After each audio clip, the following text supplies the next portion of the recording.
혹시 요즘 가족들과 대화할 때 자꾸 뭐라고요를 반복하고 계신가요? 그런데 정말 놀라운 사실을 하나 알려드릴게요. 그게 단순히 귀 문제가 아닐 수도 있습니다. 저는 72세 대전에서 이비인후과를 42년간 운영한 의사 강우진입니다. 지금도 주 2회 진료를 보고 있지만 60대 후반 제 귀가 안 들리기 시작했을 때는 정말 당황스러웠습니다. 그런데 더 충격적인 건 제가 의사임에도 불구하고 이게 뇌와 직접 연결된 문제라는 걸 처음엔 몰랐다는 겁니다. 여러분도 혹시 그런 순간을 겪고 계신 건 아닌가요? 혹시 최근에 이런 경험 있으셨나요? 분명히 듣긴 들었는데 무슨 말인지 이해가 안 되는 순간 말이에요. 저도 그때는 단순히 나이 탓이라고 생각했습니다. 텔레비전 소리를 점점 키우고 가족들이 뭐라고요라고 물으면 그냥 웃어넘기고 말이죠. 그런데 정말 무서운 일이 벌어지기 시작했어요. 어느 순간 손주 전화도 피하게 되더군요. 하루는 8살 손녀가 전화를 했는데 아이 목소리가 마치 물속에서 들리는 것처럼 멀게 느껴졌습니다. 할아버지 언제 놀러 와요? 라는 말을 3번이나 되물어야 했어요. 그때 손녀가 할아버지 귀 아파요? 라고 물었는데 그 순간 정말 마음이 아팠습니다. 그게 귀 문제가 아니라 뇌가 조용히 고립되고 있었다는 걸 그때는 몰랐습니다.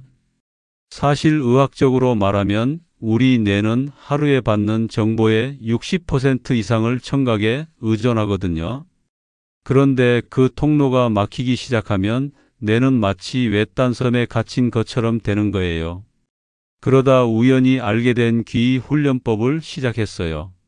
처음에는 반신반의했습니다. 과연 이런 간단한 방법으로 될까 싶었거든요. 단 10분 귀를 자극하고 뇌를 깨우는 간단한 루틴이었죠. 그런데 3개월 후 정말 놀라운 일이 벌어졌습니다. 텔레비전 볼륨을 다시 줄일 수 있었고 무엇보다 기억력이 돌아왔어요. 혹시 여러분도 이런 경험 있으신가요? 언제부터 텔레비전 소리를 키우기 시작하셨는지, 그리고 그 후에 어떤 변화를 느끼셨는지 댓글로 말씀해 주세요. 이 영상 끝까지 보시면 왜 이런 일이 생기는지, 그리고 어떻게 되돌릴 수 있는지 아실 겁니다. 정말 놀라운 사실들이 기다리고 있어요. 지금까지 제 이야기에 공감하셨다면 좋아요 한번 눌러주시면 큰 힘이 됩니다. 첫 번째 훈련은 텔레비전 볼륨 단계적 낮추기입니다. 그런데 이 훈련에는 정말 신기한 비밀이 숨어 있어요. 67세 김용태 선생님의 이야기를 들어보시죠. 용태 선생님은 3년 전부터 텔레비전 볼륨을 점점 키우기 시작했습니다. 처음에는 15에서 시작했는데 어느새 25까지 올라가 있더라고 하더군요. 그런데 정말 이상한 일이 벌어졌어요. 볼륨을 아무리 키워도 드라마 대사가 명확하게 들리지 않는 거예요. 특히 배우들이 빨리 말할 때는 마치 외국어처럼 들렸다고 합니다. 가족들이 시끄럽다고 불평할 때마다 마음이 무거웠다고 해요. 심지어 부인이 다른 방으로 피해가는 일까지 생겼죠. 용태 선생님은 이렇게 말씀하셨어요. 혼자서 큰 소리로 텔레비전을 보는데도 외로움이 더 커지더라고요. 그래서 제가 용태 선생님께 일주일마다 볼륨을 한 단계씩 줄여보라고 권했습니다. 25에서 24로, 24에서 23으로 말이죠. 처음에는 잘 안 들린다고 답답해 하셨는데 여기서 정말 놀라운 일이 벌어졌어요. 2주 차부터는 적응이 되기 시작했습니다. 그런데 더 신기한 건 4주 차부터였어요. 볼륨은 낮췄는데 오히려 드라마 대사가 더 잘 들리기 시작한 거예요. 6주 후에는 18까지 낮출 수 있었고 무엇보다 드라마 대사를 놓치는 일이 줄어들었다고 하더군요. 부인도 다시 함께 텔레비전을 보게 됐대요. 이 훈련의 핵심은 청력 자체를 늘리는 게 아닙니다. 말소리 해석력을 회복시키는 거예요. 볼륨을 높이면 귀는 편해지지만 뇌는 게을러집니다. 마치 계산기에 익숙해지면 암산 실력이 떨어지는 것과 같은 원리죠. 작은 소리에서도 의미를 찾아내려는 노력을 포기하게 되거든요. 반대로 볼륨을 조금씩 낮추면 뇌가 다시 집중하기 시작합니다. 이때 정말 흥미로운 현상이 벌어져요. 뇌가 부족한 소리 정보를 채우기 위해 시각 정보까지 동원하기 시작하는 거예요. 입 모양이나 표정을 더 세심하게 관찰하게 되죠. 다만 너무 급하게 줄이면 스트레스만 증가합니다. 반드시 일주일에 1단계씩 천천히 적응해 나가세요. 그리고 가족들과 함께 시청할 때는 자막을 켜두는 것도 좋은 방법입니다. 자막과 소리를 함께 보면 뇌의 언어 처리 능력이 더 빨리 회복돼요. 두 번째 훈련은 음악 따라 부르기입니다. 이 훈련에는 정말 놀라운 과학적 근거가 있어요.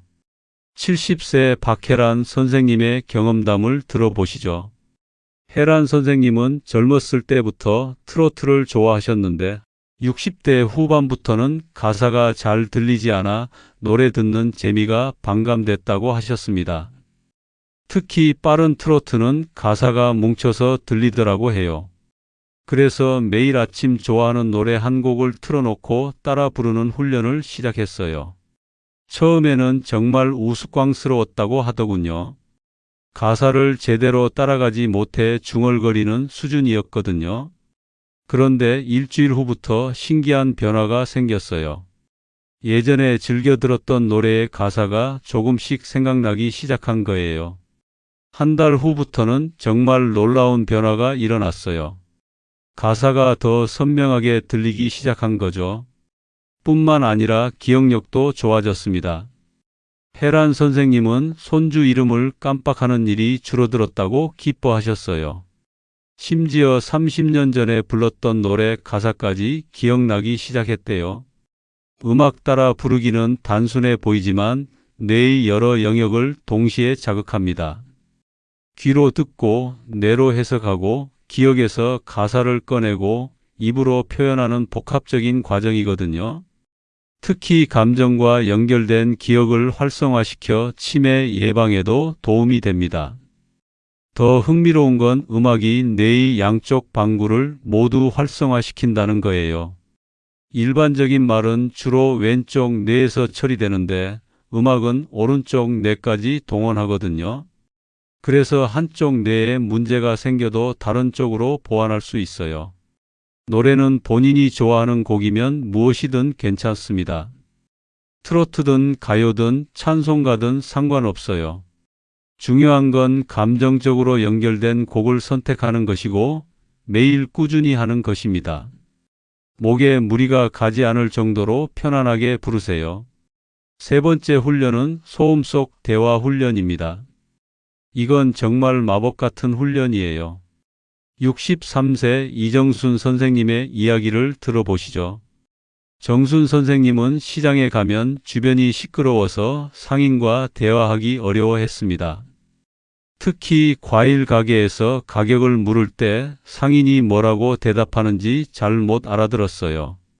그래서 늘 혼자 쇼핑을 하다가 집에 와서 후회하곤 했죠. 그래서 집에서 간단한 훈련을 시작했어요. 라디오를 작게 틀어놓고 가족과 짧은 대화를 나누는 거였습니다. 처음에는 라디오 소리 때문에 가족 목소리가 잘 안 들렸어요. 가족들도 이상하게 생각했대요. 그런데 2주 정도 지나니까 신기하게도 배경 소음과 말소리를 구분할 수 있게 됐습니다. 뇌가 마치 필터를 만든 것처럼 필요한 소리만 골라내기 시작한 거예요. 정순 선생님은 이제 시장에서도 자신 있게 흥정할 수 있다고 웃으며 말씀하시더군요. 이 훈련의 원리는 뇌의 선택적 주의력을 기르는 것입니다. 나이가 들면 여러 소리가 섞여 있을 때 필요한 소리만 골라내는 능력이 떨어져요. 마치 라디오 주파수를 정확히 맞추지 못해서 여러 방송이 섞여 들리는 것과 같죠. 하지만 의도적으로 이런 상황을 만들어 연습하면 뇌가 다시 구분하는 법을 배우게 됩니다. 정말 신기한 건 이 능력이 한번 회복되면 다른 상황에서도 적용된다는 거예요. 식당에서도 버스 안에서도 대화가 더 잘 들리게 되죠. 주의할 점은 배경소음이 너무 크면 안 된다는 겁니다. 텔레비전이나 라디오 볼륨은 평소보다 작게 설정하고 대화 상대와의 거리는 평소와 같게 유지하세요. 너무 시끄러운 환경에서는 오히려 귀에 부담만 줄 수 있거든요. 네 번째 훈련은 듣고 기억하기입니다. 이 훈련은 정말 놀라운 효과가 있어요. 65세 최민호 선생님의 경험을 들어보시죠. 민호 선생님은 라디오 뉴스를 들으며 중요한 내용을 메모하는 습관을 만들었습니다. 처음에는 뉴스 앵커 말이 너무 빨라서 놓치는 부분이 많았어요. 하루 종일 들어도 기억에 남는 게 별로 없더라고 하셨어요. 하지만 매일 15분씩 집중해서 듣고 기억에 남는 단어나 문장을 적어보는 연습을 했습니다. 처음 일주일은 정말 힘들었대요. 적을 게 거의 없었거든요. 그런데 2주 차부터 조금씩 변화가 생겼어요. 한 달 후에는 놀라운 변화가 있었어요. 뉴스 내용을 훨씬 잘 따라갈 수 있게 됐고, 저녁에 가족들과 시사 이야기를 나누는 재미도 생겼다고 하더군요. 민호 선생님은 뇌가 다시 젊어진 기분이라고 표현하셨습니다. 더 놀라운 건 이 훈련의 부수 효과였어요. 전화 통화할 때도 상대방 말을 더 잘 알아들을 수 있게 됐고, 병원에서 의사 설명도 더 정확하게 이해할 수 있게 됐대요. 이 훈련은 뇌의 언어 처리 능력을 종합적으로 강화시킵니다. 듣고 이해하고 기억하고 정리하는 과정을 모두 거치거든요. 특히 나이가 들면서 떨어지기 쉬운 작업 기억을 개선하는 데 효과적입니다. 완벽한 받아쓰기를 할 필요는 없습니다. 인상 깊은 단어 하나나 짧은 문장 정도면 충분해요. 중요한 건 귀와 뇌를 동시에 활용하는 습관을 만드는 것이거든요. 라디오가 어려우시면 텔레비전 뉴스나 교양 프로그램도 좋습니다. 다섯 번째 훈련은 귀 마사지와 호흡 연결입니다. 이 훈련에는 정말 신비로운 효과가 있어요. 68세 황금자 선생님의 이야기입니다. 금자 선생님은 매일 아침 일어나자마자 귀 주변을 부드럽게 마사지하는 루틴을 만들었습니다. 귓불에서 시작해서 귀 뒤쪽까지 원을 그리듯 천천히 주무르면서 깊게 호흡하는 거예요. 처음에는 단순한 마사지라고 생각했는데 일주일 정도 하니까 귀가 따뜻해지는 느낌이 들더라고 하셨어요. 2주 정도 하니까 귀가 한결 시원해지는 느낌이 들더라고 하셨어요.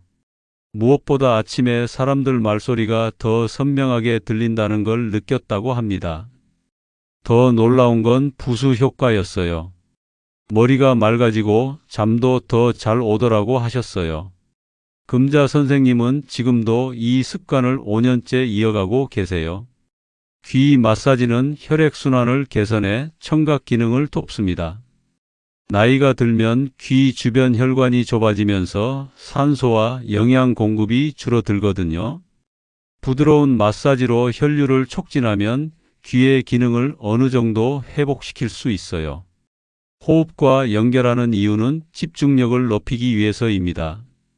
깊고 천천한 호흡은 부교감신경을 활성화시켜 몸과 마음을 안정시켜줘요. 이런 상태에서 마사지를 하면 효과가 더 좋아집니다. 다만 너무 세게 누르면 안 됩니다. 귀는 민감한 부위라서 강한 압력을 가하면 오히려 손상될 수 있어요. 손가락 끝으로 살살 원을 그리듯 마사지하고 아플 정도로 누르지는 마세요. 여러분은 이 5가지 훈련 중에서 어떤 것부터 시작해 보시겠어요? 가장 쉬워 보이는 것부터 시작하셔도 되고 가장 필요하다고 느끼는 것부터 해도 됩니다. 댓글로 알려주시면 다른 시청자분들에게도 도움이 될 것 같습니다. 이제 귀와 뇌가 왜 이렇게 밀접하게 연결되어 있는지 그리고 왜 이런 훈련이 효과가 있는지 좀 더 자세히 설명드리겠습니다. 많은 분들이 난청을 단순한 노화 현상으로 생각하시는데 사실은 훨씬 복잡하고 놀라운 문제입니다. 먼저 난청과 치매의 연관성부터 살펴보겠습니다. 최근 미국과 유럽에서 실시한 대규모 연구에 따르면 경도 난청이 있는 사람은 정상인에 비해 치매 위험이 2배, 중등도 난청은 3배, 심각한 난청은 5배까지 높아진다고 합니다. 정말 무서운 수치죠. 그런데 왜 이런 일이 일어날까요? 귀에서 들어온 소리는 뇌에서 해석되어야 비로소 의미가 됩니다. 마치 요리사가 재료를 받아서 음식을 만드는 것과 같아요. 그런데 귀가 안 들리기 시작하면 뇌로 전달되는 정보가 줄어듭니다. 이때 뇌에서 정말 놀라운 일이 벌어져요. 뇌는 부족한 정보로 억지로 의미를 만들어내려고 애쓰게 되죠.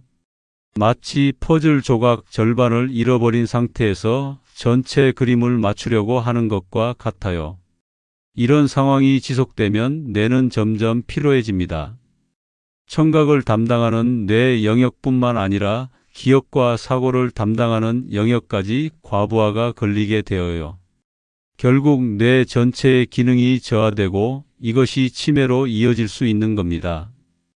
또 다른 문제는 사회적 고립입니다. 대화가 어려워지면 사람들과의 만남을 피하게 되죠. 처음에는 몇 번 되묻다가 나중에는 아예 대화 자체를 포기하게 됩니다. 혼자 있는 시간이 많아지면 뇌에 들어오는 자극이 급격히 줄어듭니다.